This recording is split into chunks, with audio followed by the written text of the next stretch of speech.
Chocolate नाम सुनते ही मुंह में पानी आ गया ना। अब सोचिए अगर चॉकलेट और खोया मिल जाए और उनसे बने घर की बर्फ़ी। आइडिया अच्छा लगा ना। स्वागत है आपका हमारे किचन में। आज हम बनाने जा रहे हैं एक ऐसी मिठाई जिसका नाम सुनते ही बच्चों के चेहरे खिल जाते हैं, चॉकलेट बर्फ़ी।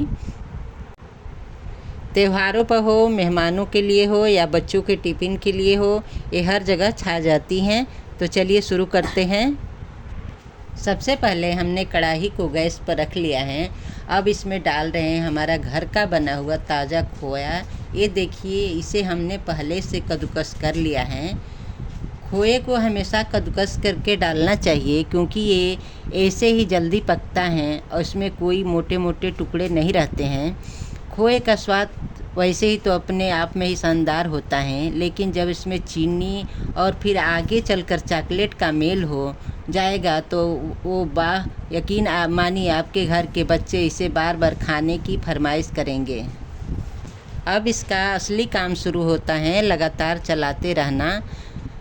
मिठाई बनाने में पेशेंस की बहुत ज़रूरी होती है। अगर आप खोए को लगातार चलाएंगे तो ये धीरे धीरे स्मूथ और गाढ़ा होता जाएगा।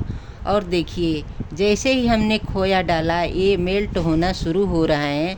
अभी इसकी खुशबू इतनी प्यारी आ रही है कि मैं तो इसको कैमरे के पास से ही महसूस कर रही हूँ। लगभग 7 से 8 मिनट तक लगातार चलाने के बाद अब हम इसमें डाल रहे हैं चीनी। चीनी डालते ही देखिए खोया थोड़ा मेल्ट होकर सॉफ्ट सा हो गया है। अब ये धीरे धीरे पक कर फिर से गाढ़ा हो जाएगा। यहाँ पर एक छोटी सी टिप्स, चीनी डालते समय आंच को बहुत तेज़ न रखें वरना खोया जल सकता है। मध्यम आंच पर ही धीरे धीरे पकाइए और लगातार चलाते रहिए। यही मिठाई बनाने का असली तरीका है। जितना धीरे पकाएंगे उतना ही स्वाद लाजवाब बनेगा। अब यही वो घड़ी है जहां आपको पेशेंस दिखाना होगा, लगातार चलाते रहना और यकीन मानिए ये मेहनत हमारा बेकार नहीं जाएगा। मुझे याद है हमारी दादी और मम्मी खोए की मिठाई जब भी बनाती थी तो कहती थी, बेटा जितना चलाओगे उतनी ज़्यादा मिठास बढ़ेगी। और सच में पुराने ज़माने की मिठाइयों का स्वाद ही कुछ और होता था, बाज़ार वाली मिठाई से बिल्कुल अलग।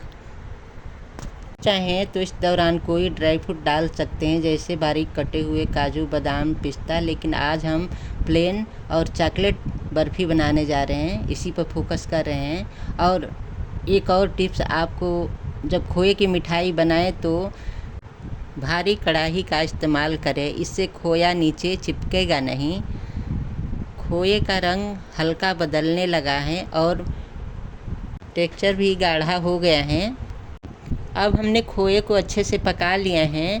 अब हम इसे 2 हिस्सों में बांट रहे हैं। आधा मावा हमने प्लेट में निकाल लिया है, बाकी का आधा मावा अभी भी कढ़ाई में है।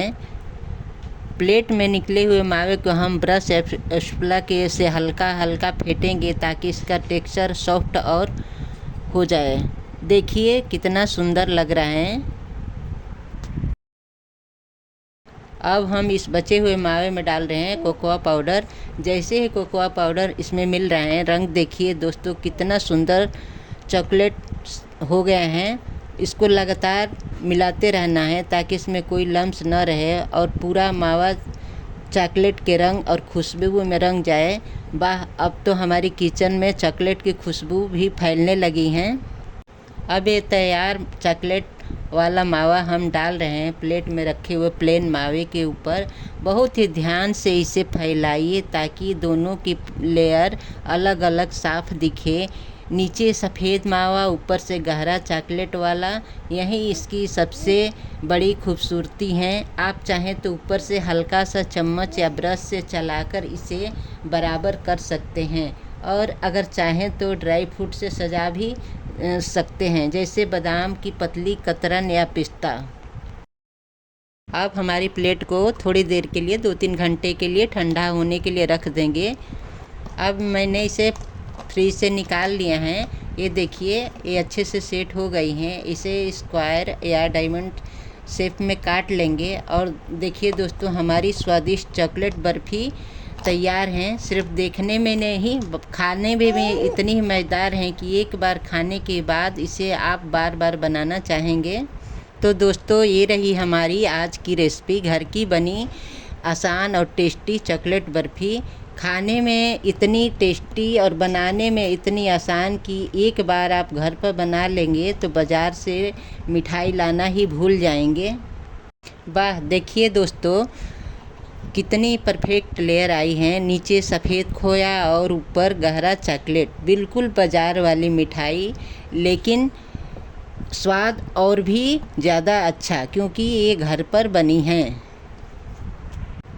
तो अगली बार जब भी आपका मन मीठा खाने को करे तो चॉकलेट बर्फ़ी ज़रूर ट्राई करें। एकदम आसान, झटपट और सबसे बढ़कर प्यार से बनी हुई। अगर आपको ये रेसिपी पसंद आई हो तो वीडियो को लाइक और शेयर ज़रूर करें और चैनल को सब्सक्राइब करना न भूलें। कमेंट में हमें बताएं कि आपको ये रेसिपी कैसी लगी और अगली बार आप कौन सी मिठाई देखना चाहेंगे। धन्यवाद दोस्तों, फिर मिलेंगे एक नई रेसिपी के साथ। तब तक के लिए नमस्कार।